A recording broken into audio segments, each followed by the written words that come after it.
Hello dear student, चलिए आज की क्लास स्टार्ट करते हैं। आज जो है ये हमारा हिंदी का दूसरा क्लास है, जिसमें हम जो है भाषा बोध का अध्ययन कर रहे हैं। कल आपको बताया कि भाषा क्या होता है, ठीक है। इसके साथ ही आपको बताया कि भाषा के कितने रूप हैं, ठीक है। हमने भाषा के 3 रूपों के बारे में जो है बहुत अच्छे से डिटेल में जो है अध्ययन किया है ना। और आपको भाषा का विकास को भी मैं समझाया कि जैसे ध्वनि है, ध्वनि के बाद अक्षर, अक्षर के बाद शब्द बनता है, शब्द से पद, पद से पदबंध, पदबंध से जो है उपवाक्य, फिर वाक्य, फिर बोली, फिर भी भाषा या उपभाषा, उसके बाद जो है भाषा का निर्माण होता है। यहाँ तक जो है हमने कल की क्लास में बहुत अच्छे से अध्ययन किया, बहुत अच्छे से जाना। ठीक है, उम्मीद करता हूँ यहाँ तक की क्लास आपको समझ आया होगा। तो उसी के आगे जो है आज जो है हम अध्ययन करेंगे। तो आप हेडिंग डाल लेंगे जो भाषा बोध है उसके बारे में, ठीक है। वो सेकेंड चैप्टर हम पढ़ रहे हैं। चलिए, तो आज हम बात करेंगे सबसे पहले जो है वर्ण या ध्वनि चिन्ह के बारे में, ठीक है।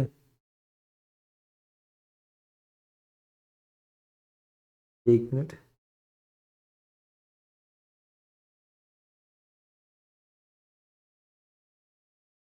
ठीक है, हेडिंग डालेंगे।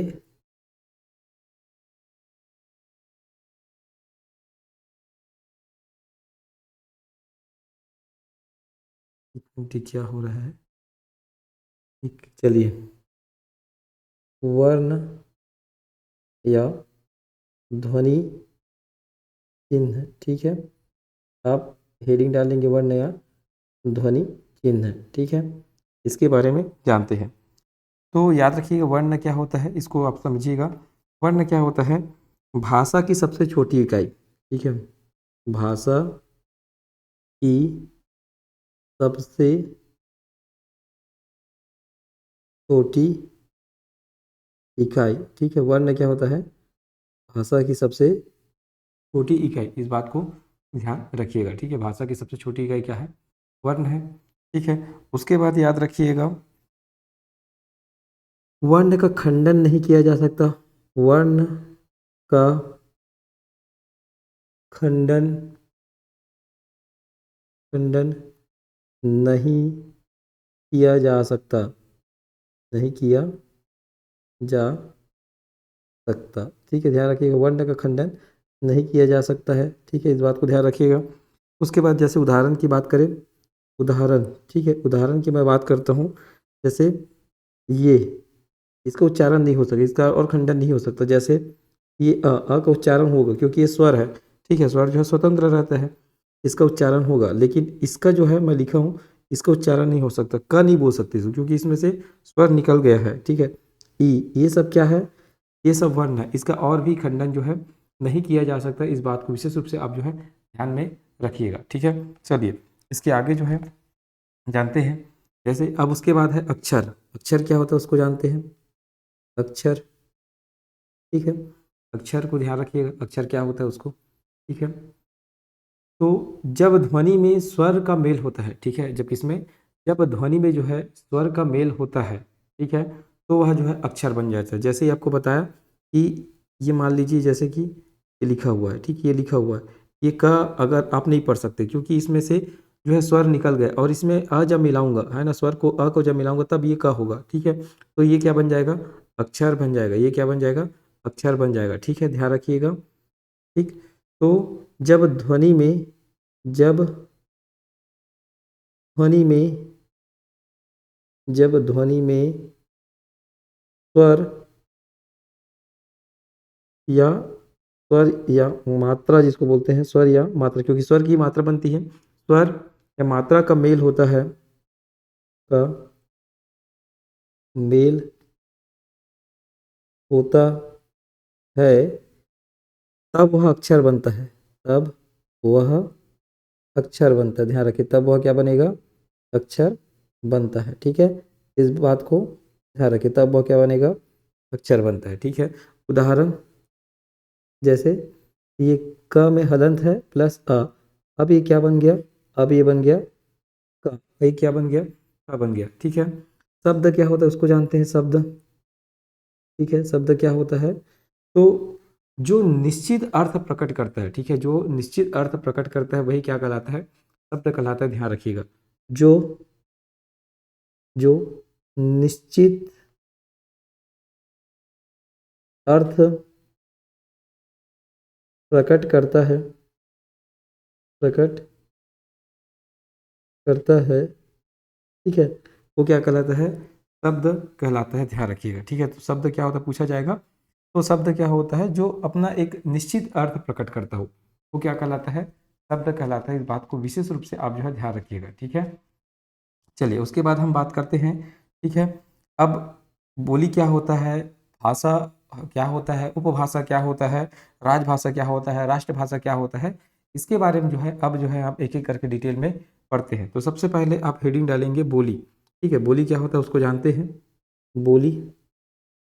ठीक है, बोली जो है नाम से ही समझ आ रहा है। देखो जैसे हमारा छत्तीसगढ़ी क्या है, एक बोली है, तो ये किसी विशेष क्षेत्र में बोली जाती है ना, किसी विशेष क्षेत्र में बोली जाती है। जैसे छत्तीसगढ़ी जो है हर जगह पूरे भारत में नहीं बोली जाती, केवल एक विशेष क्षेत्र में जो छत्तीसगढ़ एरिया है, ठीक है, उसमें अगर भी बात करें तो जो मध्य छत्तीसगढ़ है उसमें विशेष रूप से जो है छत्तीसगढ़ी ही बोली जाती है। उसके बाद ऊपर की बात करें सरगुजिया वाला क्षेत्र हमें, इधर बस्तर वाला क्षेत्र में, तो जो है आपको जो है परिवर्तन देखने को मिलेगा। ठीक है, मतलब ऊपर सरगुजिया, नीचे में जो है बस्तरिया आपको देखने को मिलेगा, हल्बी बोली देखने को मिलेगा। ठीक है, तो बोली क्या होता है? किसी विशेष क्षेत्र में या निश्चित क्षेत्र में या सीमित क्षेत्र में जिसको बोली जाती है उसको क्या बोलते हैं?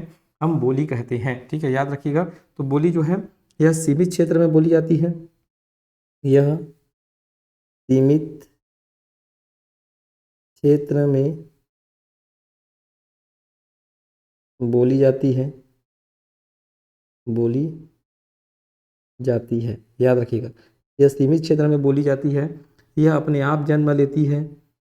ठीक है, यह अपने आप जन्म लेती है, लेती है, ध्यान रखिए, अपने आप जन्म लेती है। ठीक है, इसमें इसमें साहित्यिक रचना का अभाव होता है, साहित्यिक रचना का अभाव होता है,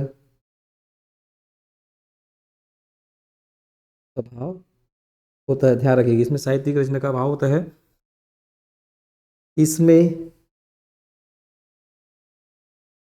मानकीकरण, मानकीकरण का करण का अभाव होता है। ठीक है, अभाव होता है, इसको भी ध्यान में रखिएगा। ठीक है, इसमें मानकीकरण का अभाव होता है, इसमें साहित्यिक रचना का अभाव होता है, ये सीमित क्षेत्र में बोली जाती है और ये अपने आप में जो है जन्म लेती है। तो इतनी बातें जो है बोली के बारे में आप ध्यान रखिएगा।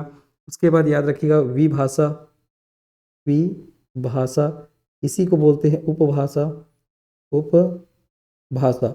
नाम से ही समझ आ रहा है कि बोली जब समृद्ध होती है, ठीक है, जब बोली जो है समृद्ध हो जाती है, बोली का जब क्षेत्र बढ़ जाता है तो उसको क्या बोलते हैं? विभाषा या उपभाषा कहा जाता है। इस बात को ध्यान रखिएगा। ठीक है, बोली जब है ना, इसमें लिख लीजिएगा पहला पॉइंट, बोली जब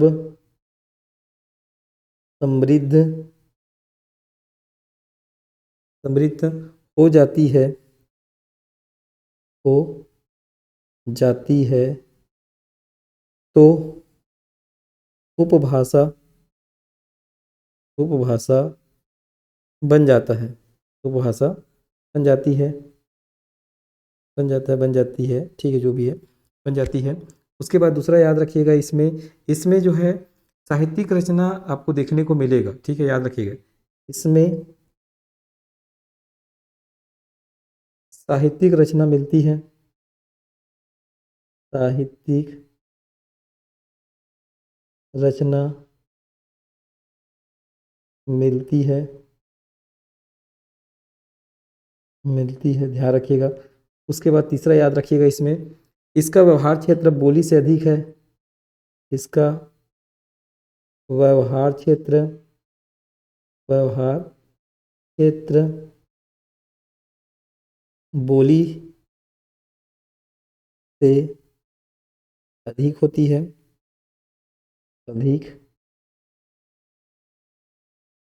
होती है, ध्यान रखिएगा। ठीक है, चौथा पॉइंट इसमें याद रखिएगा, हिंदी भाषा की प्रमुख बोलियों को विभाषा कहते हैं, याद रखिएगा। हिंदी हिंदी भाषा की प्रमुख प्रमुख बोलियों को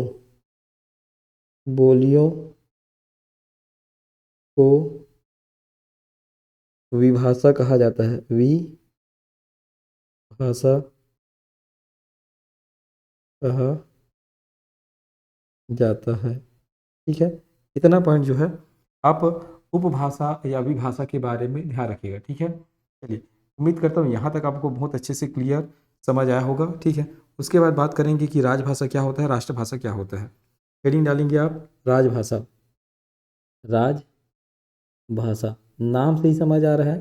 ठीक है, राजभाषा मतलब राजकाज की भाषा।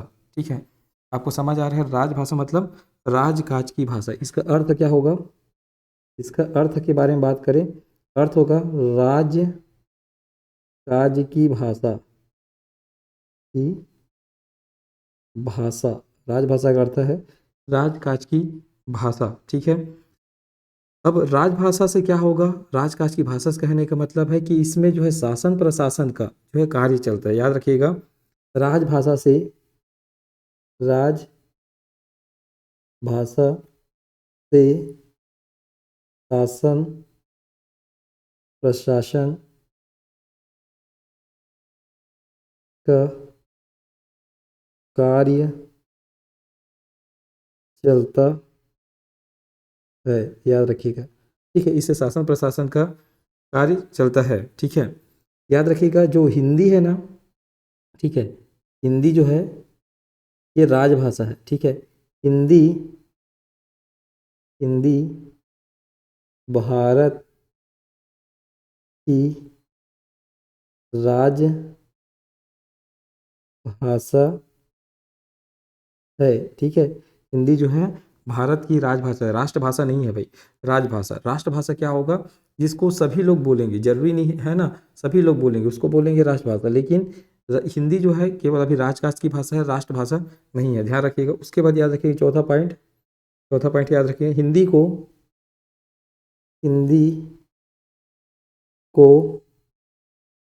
14 सितंबर 1949 ईस्वी को राजभाषा का दर्जा दिया गया। राजभाषा का दर्जा दिया गया दिया गया ध्यान रखिएगा। उसके बाद पांचवा याद रखिएगा इसमें पॉइंट, संविधान के अनुच्छेद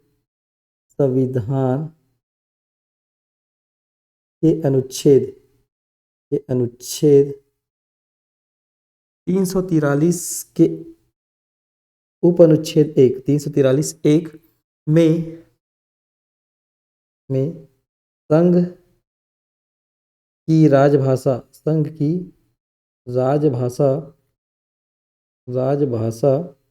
हिंदी, संघ की राजभाषा हिंदी तथा लिपि देवनागरी है। याद रखिएगा, लिपि जो है देवनागरी है या देवनागरी होगी जो भी। ठीक है, छठवा याद रखिएगा इसमें।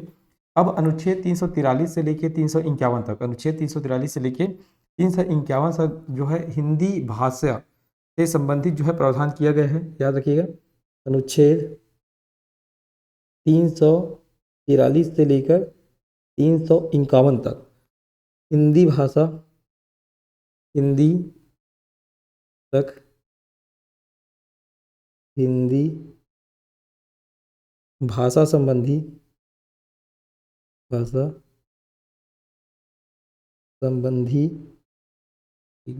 हिंदी भाषा संबंधी प्रावधान किए गए हैं या प्रावधान है। ठीक है, याद रखिएगा। उसके बाद सातवां पॉइंट याद रखिएगा, अनुच्छेद 351 में हिंदी के विकास संबंधी, हिंदी के विकास संबंधी, हिंदी के विकास संबंधी निर्देश दिए गए हैं, निर्देश दिए गए हैं, दिए गए हैं। याद रखिएगा, अनुच्छेद 351 में हिंदी के विकास से संबंधित जो है निर्देश दिए गए। तो इतनी बातें जो है आपको ध्यान रखना है राजभाषा में, ठीक है। उसके बाद बात करते हैं राष्ट्रभाषा। राष्ट्रभाषा, ठीक है, राष्ट्रभाषा के बारे में जानते हैं। क्या होता है राष्ट्रभाषा?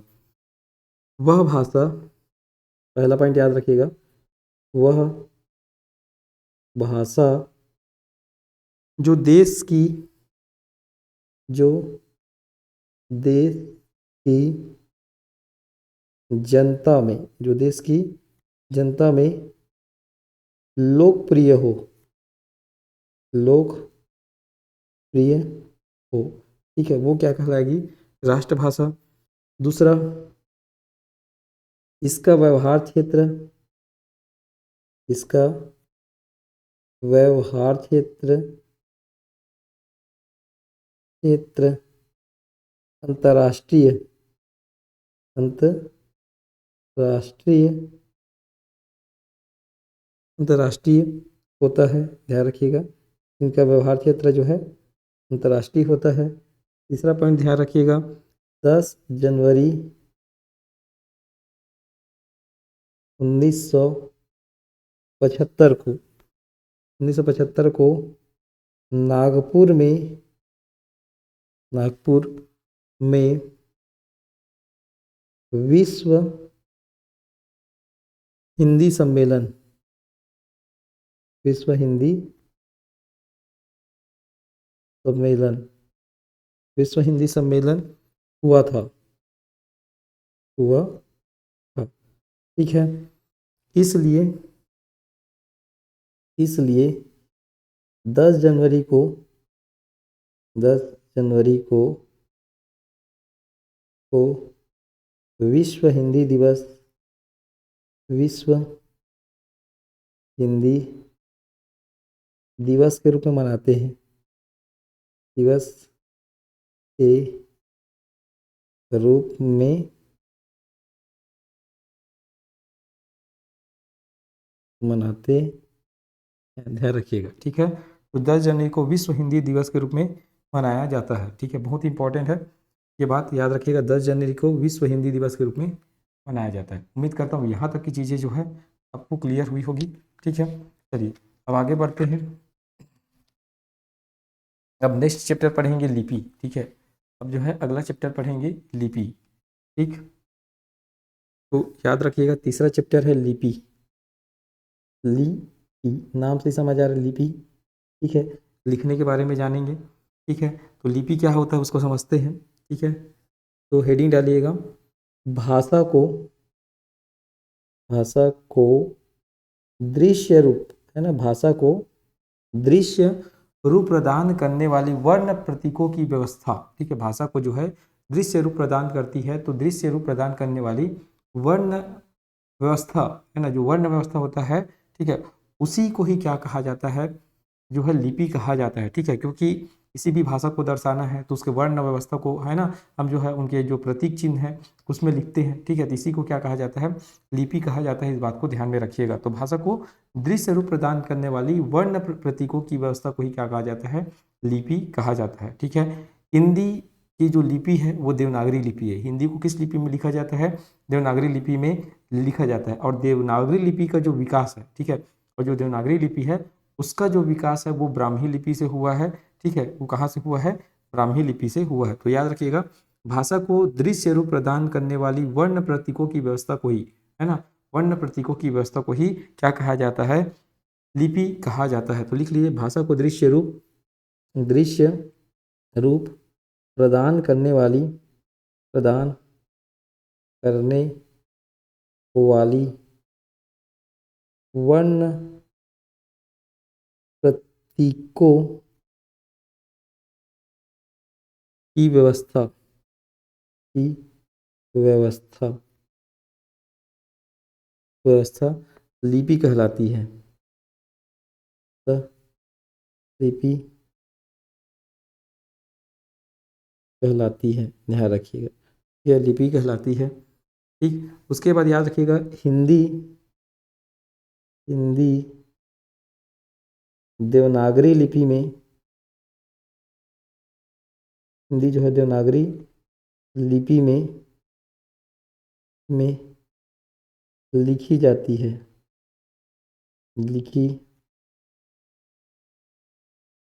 जाती है।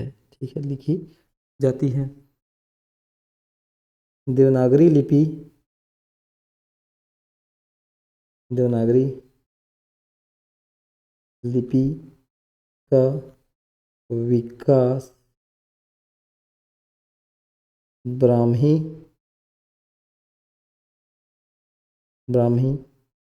लिपि से हुआ है,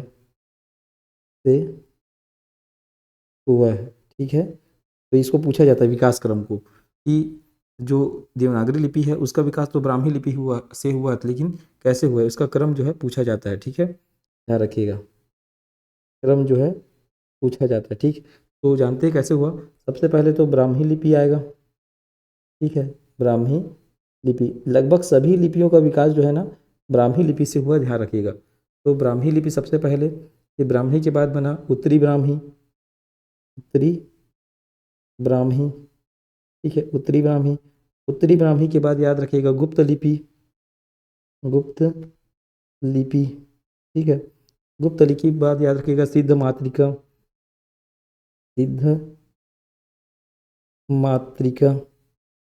ठीक है, सिद्ध मातृका, और सिद्ध मातृका के बाद कुटिल के बाद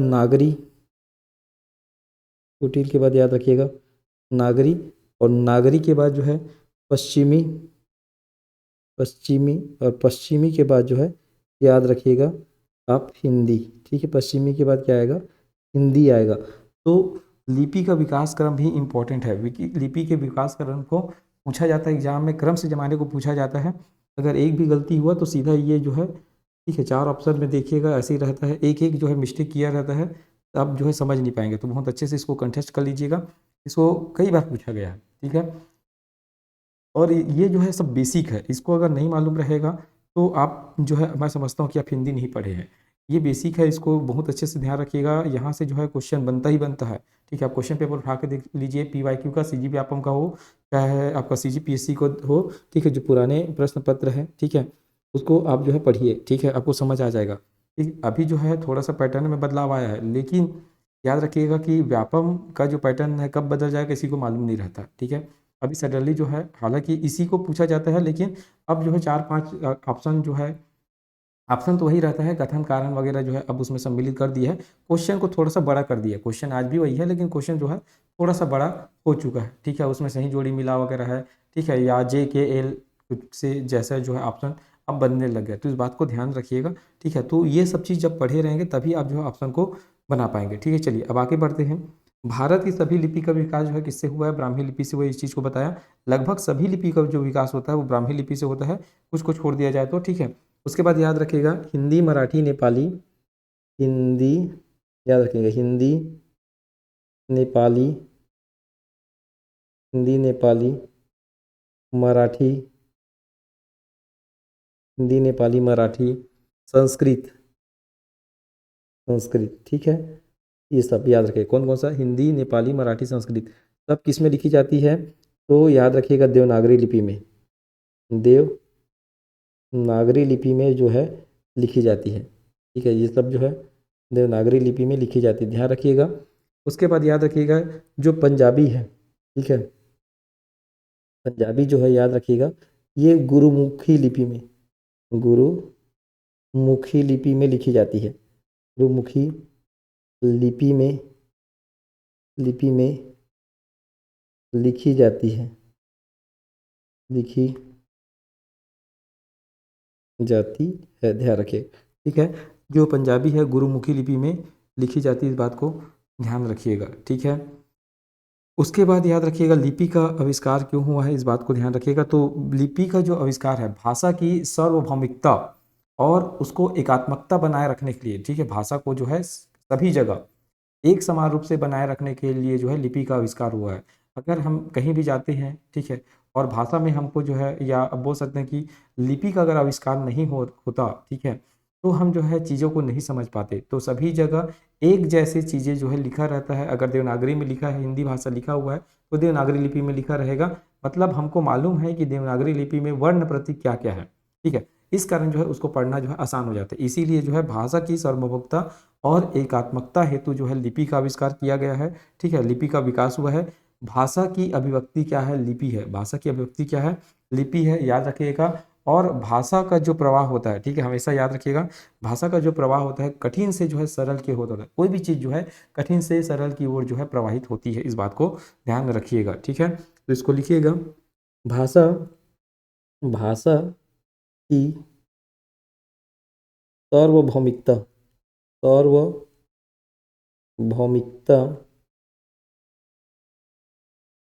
सार्वभौमिकता एवं एकात्मकता, एवं एकात्मकता एकात्मकता हेतु हेतु लिपि का लिपि का विकास हुआ है, लिपि का विकास हुआ है, ठीक है, याद रखिएगा। भाषा की अभिव्यक्ति, भाषा की अभिव्यक्ति,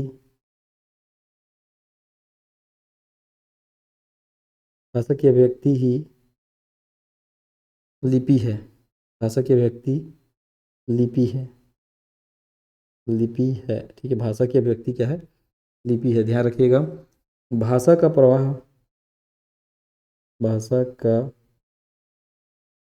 प्रवाह, ठीक है, कठिन से सरल की ओर होता है, कठिन से सरल की ओर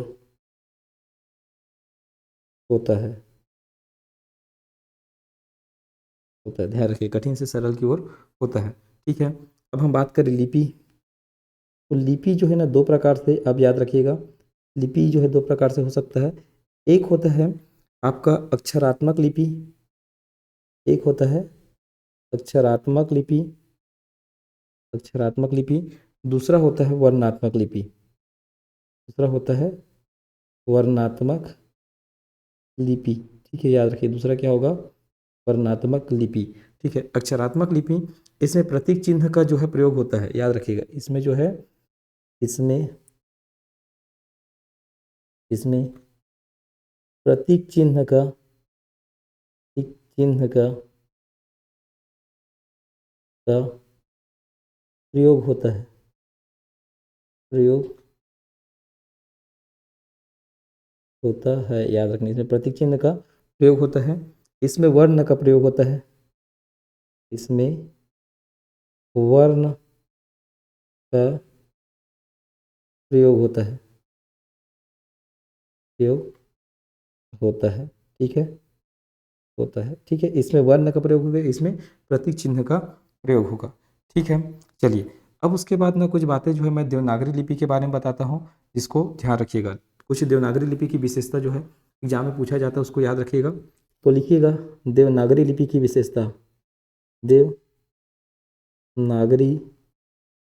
लिपि की विशेषताएं, ठीक है, हेडिंग डालिएगा, देवनागरी लिपि की विशेषताएं, ठीक है, इसको भी पूछा जाता है, ठीक है। देवनागरी लिपि की विशेषता जानते हैं कि क्या क्या विशेषता है देवनागरी लिपि की, ठीक है। तो याद रखिएगा, पहला पॉइंट, देवनागरी लिपि जो है ना शुद्ध रूप से अक्षरात्मक है, न ही वर्णात्मक, ठीक है। न ही पूरी तरह से अक्षरात्मक है, न ही पूरी तरह से ये वर्णात्मक, मतलब दोनों का ये कॉम्बिनेशन है। तो याद रखिएगा, देवनागरी लिपि, देवनागरी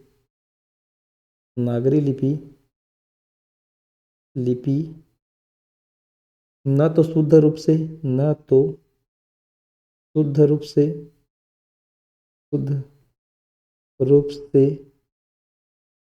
अक्षरात्मक है, अक्षरात्मक है, और न ही वर्णात्मक, न ही वर्णात्मक है। ठीक है, ध्यान रखिएगा। ठीक, उसके बाद लिपि याद रखिएगा, लिपि या अक्षर को, लिपि या अक्षर को, अक्षर को ब्रह्म की संज्ञा दी गई है, ब्रह्म की संज्ञा दी गई है, इसको पूछा गया था, दी गई। ठीक है, लिपि या अक्षर को ब्रह्म की संज्ञा दी गई, इसको एग्जाम में पूछा गया था, ध्यान रखिएगा। उसके बाद याद रखिएगा, देवनागरी लिपि, देवनागरी लिपि को, लिपि को संसार की सबसे अच्छी लिपि मानी जाती है, देवनागरी लिपि को संसार की सबसे अच्छी, सबसे अच्छी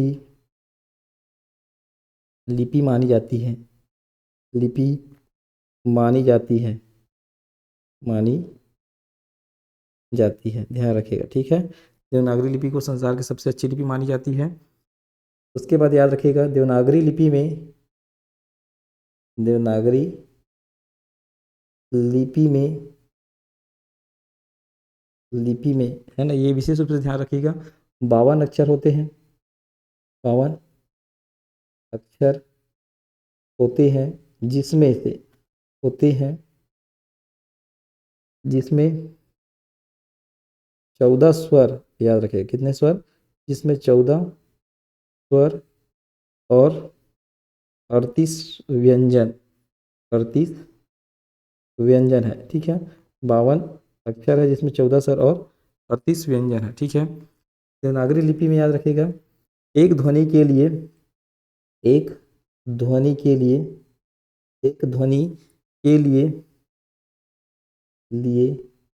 प्रायः, प्रायः एक ही वर्ण चिन्ह होता है, एक ही वर्ण चिन्ह होता है, वर्ण चिन्ह होता है, होता है। जैसे अपन क बोले, ठीक है, क बोले तो मैं क कहीं भी बोलूँगा तो जैसा लिखा जाता है क, है ना, वर्ण चिन्ह आप जानते हैं क का, ठीक है, वो वैसे ही लिखा जाएगा, लेकिन इंग्लिश में ऐसा नहीं होता। ठीक है, क के लिए कभी के ए लिख देते हैं, है ना, और कभी और कुछ लिख देते हैं। ठीक है, जैसे सी से भी अपन जो है क वाले कोई शब्द बन जाता है। ठीक है, और कई लोग ख से भी लिख देते हैं। ठीक है, तो अलग अलग तरीके से जैसे कभी के करके लिख देते हैं। ठीक है, तो अलग अलग हो सकता है, लेकिन इंग्लिश में हिंदी में बात करूँ, क बोला तो उसको आपके दिमाग में डायरेक्ट समझ आ जाएगा क मतलब क्या हो जाएगा। कैसे, जैसे कोई शब्द बना है, ठीक है, उस शब्द को बोला तो आपको पूरा पता चल जाएगा कि वर्ण क्या क्या है इसके। ठीक है, लेकिन इंग्लिश में ऐसा नहीं होता। इंग्लिश में कभी जो है जैसे आ से कोई शब्द बना है या अ से कोई शब्द बना है तो डबल ए ऐसा का जो यूज़ किया जाता है, तो वहाँ जो है थोड़ा सा कन्फ्यूज़न आता है। लेकिन हमारे जो देवनागरी लिपि है इसमें ऐसा नहीं होता, एक शब्द के लिए एक वर्ण है।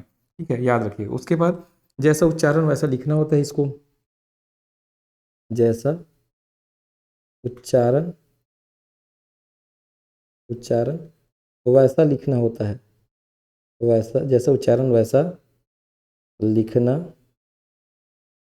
होता है। ठीक है, ध्यान रखिए, जैसा उच्चारण वैसा लिखना होता है इसको। ठीक है, इसके अलावा याद रखिएगा स्वर और व्यंजन का, इसमें याद रखिए, इसमें स्वर और